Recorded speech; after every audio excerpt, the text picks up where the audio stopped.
떠나자. 세상 밖으로. 소요유.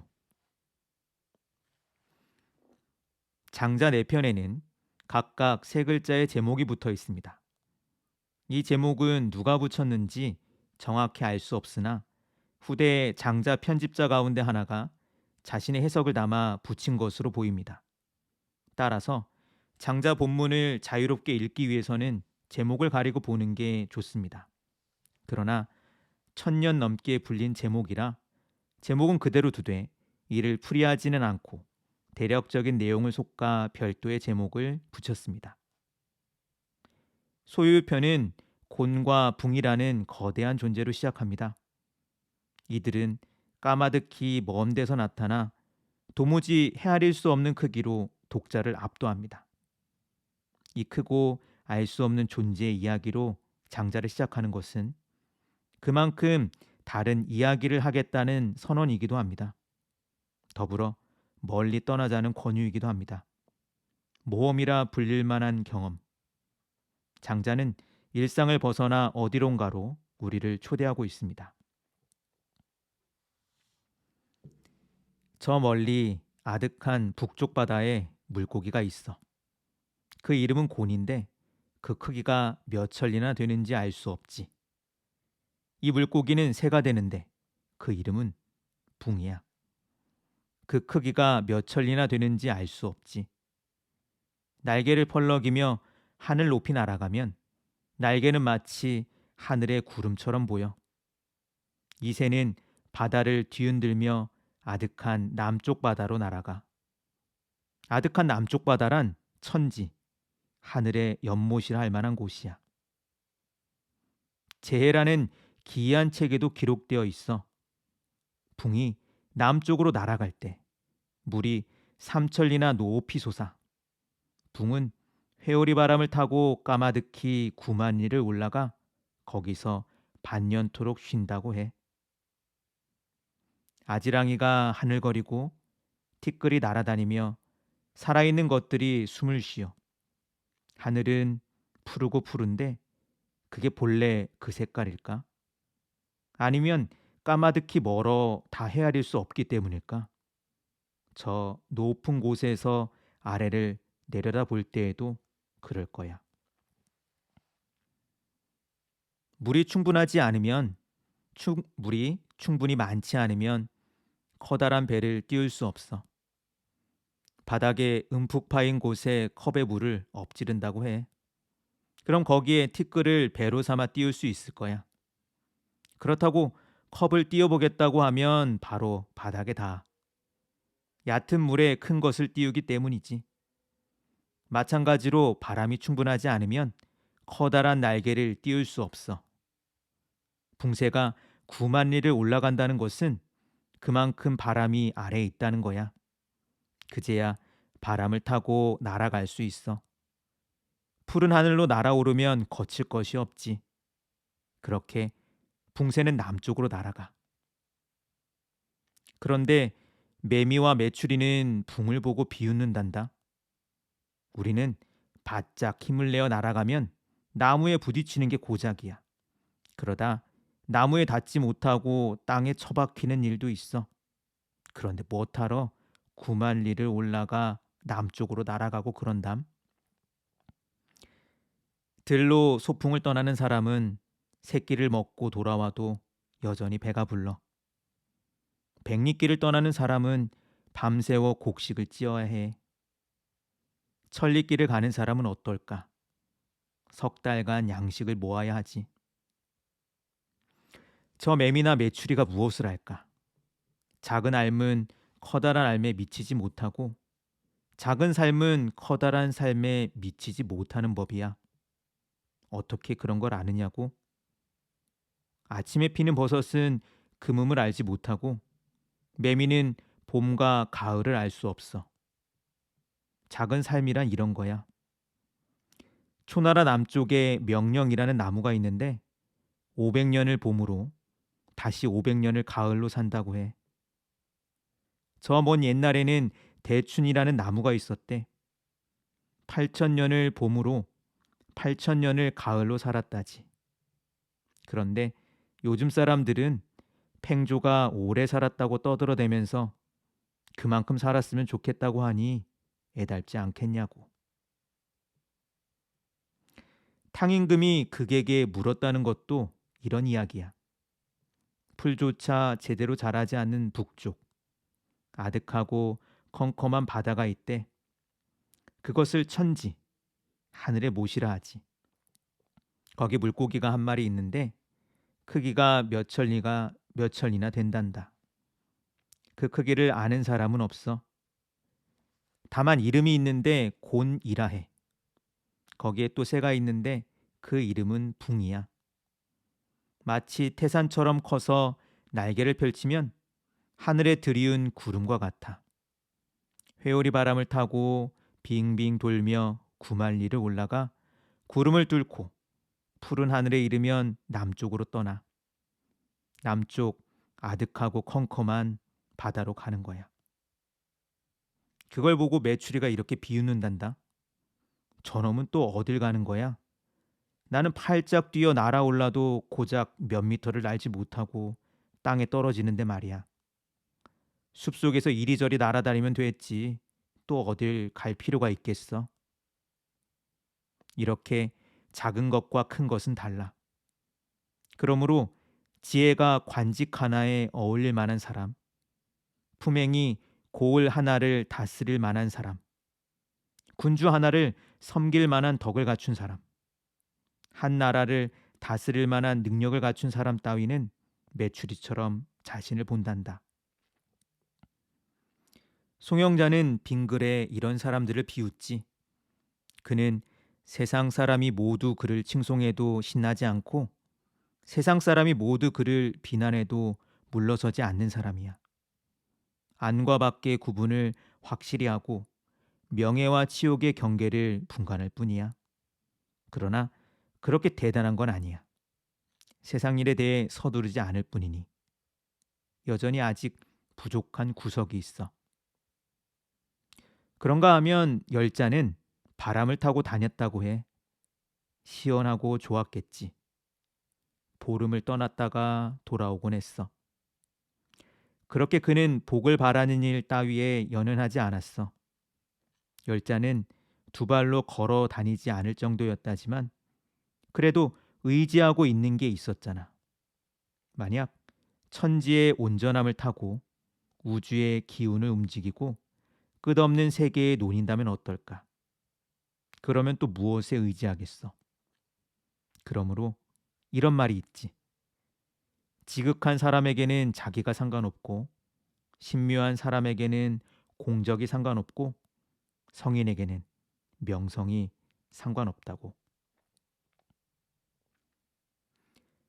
요임금이 허유에게 천하를 넘겨주려 했어. 해가 중천에 떴는데 여전히 등불을 켜고 있다면 쓸데없이 밝히고 있는 게 아니겠습니까? 때 맞춰 비가 내리고 있는데 여전히 물을 대고 있다면 쓸데없이 물을 낭비하고 있는 게 아니겠습니까? 선생께서 제위에 오르시면 천하가 다스려질 것입니다. 그런데도 저 같은 놈이 임금 자리에 앉아 있으니 스스로 부끄럽기만 합니다. 부디 천하를 다스려 주십시오. 허유가 대답했지. 그대가 천하를 다스려 천하가 이미 평안한데 나더러 그대 자리를 대신하랴. 나보고 명성을 추구하라는 말이군. 명성은 본질의 껍데기에 불과한데 껍데기가 되랴. 뱁새는 깊은 숲속에 둥지를 짓지만 가지 하나면 충분하고 두더지는 황하의 물을 마시지만 배가 부르면 그만이야. 돌아가 그대 일을 하시게. 천하를 다스린다느니 하는 일은 나에게 아무 쓸모가 없어. 요리사가 요리를 제대로 못하더라도 무당이 조리대를 넘어가 그를 대신하지는 않는 법이야. 견호가 연숙에게 말했어. 내가 저벼에게 무슨 말을 들었는데 터무니없이 말도 안 되는 이야기더군. 나는 그 말을 듣고 어안이 벙벙했지. 끝도 없이 이야기를 늘어놓는데 어찌나 황당무계하던지 상식에 어긋난 이야기뿐이더라고. 연숙이 말했어. 뭐라 말했길래? 막고야산에 신묘한 사람이 살고 있대. 피부가 마치 눈처럼 뽀얗고 여인과 같은 자태를 가졌다나. 헌데 곡식은 먹지 않고 바람과 이슬을 마신다지. 구름을 타고 용을 부리며 세상 바깥으로 논인다네. 신묘함을 모아 병을 고치기도 하고 곡식을 여물게 한다지. 그 말이 너무 어처구니 없어 믿지 못하겠더라고. 그래? 눈먼 자와는 화려한 풍경을 함께 구경할 수 없고 귀먼 자와는 아름다운 음악을 함께 들을 수 없는 법이야. 어찌 몸뚱이에만 눈먼 자와 귀먼 자가 있겠어? 알매도 그런 게 있지. 바로 너를 두고 하는 말이야. 그 사람은 말이야. 그 덕을 가지고 만물과 함께 뒤섞이고자 하는 거야. 세상이 이처럼 어지러운데 누가 애써 천하를 다스리려고 하겠어. 그 사람은 누구도 해칠 수 없어. 큰 홍수가 나서 하늘까지 물이 차올라도 그는 멀쩡하고 쇠와 돌이 흘러내리도록 산이 불타더라도 거뜬하지. 먼지나 쭉정이 같은 것으로도 요순 같은 인물을 빚어낼 수 있는 사람인데 그가 세상 일에 연연하는 게 있을까? 송나라 사람이 관모를 팔려고 월나라로 갔다는 이야기를 들어보았나? 월나라 사람은 머리를 짧게 깎고 몸에 문신을 하는데 관모가 무슨 쓸모가 있겠어? 결국 빈손으로 돌아왔다지. 요임금은 천하 백성을 다스리고 세상을 평안케 했지. 헌데 그분도 막고야 산에 올라 4명의 성인을 만나고 돌아오는 길 분수에서 멍하니 천하 일을 잊어버렸다더라고. 해시가 장자에게 말했어. 위왕께서 나에게 커다란 박씨를 주셨다네. 그것을 심었더니 과연 커다란 박이 열리더군. 5섬이나 되는 크기였지. 헌데 거기에 물을 담았는데 단단하지 않아 제대로 세워둘 수가 없어. 잘라서 바가지로 쓰려고 했지만 망가져 쓸 수가 없어. 정말 크기는 하더만 아무 쓸모가 없어. 부숴버렸다네. 장자가 말했어. 그대는 큰 것을 쓸 줄을 모르는구려. 송나라 사람 이야기를 들어보지 못했나. 손을 트지 않게 하는 연고를 잘 만드는 사람이 있었다지. 대대로 솜을 빨아 생계를 꾸리며 살고 있었다네. 어느 날 한 나그네가 그 소식을 듣고 찾아와 그 비법을 사고자 했지. 무려 100금을 주겠다며. 그러니 가족이 함께 모여 의논할 수밖에. 우리는 대대로 솜을 빨아 살았는데 이처럼 큰 돈을 만져본 일이 없다. 오늘 하루아침에 비법을 팔아 100금을 얻을 수 있게 되었으니 팔아버리자. 나그네는 그 비법을 가지고 오나라 왕에게 유세했지. 마침 월나라와 전쟁이 벌어졌는데 오나라 임금이 그를 장수로 삼았어. 한겨울 월나라 사람들과 수전을 벌이는데 그 연고 덕분에 월나라에게 큰 승리를 거두었다네. 결국 그 공으로 나그네는 봉지를 받았지. 손을 트지 않게 하는 건 똑같지만 누구는 봉지를 받았고 누구는 여전히 손 빠는 일에서 벗어나지 못하네. 바로 다르게 썼기 때문이야. 지금 그대에게 5섬들이 박이 있다 했지. 그것을 통째로 물에 띄워놓고 올라타면 어떨까? 아무것도 담을 수 없다고 불평만 하니 그대는 꽉 막힌 생각에 갇혀 있구먼 그려.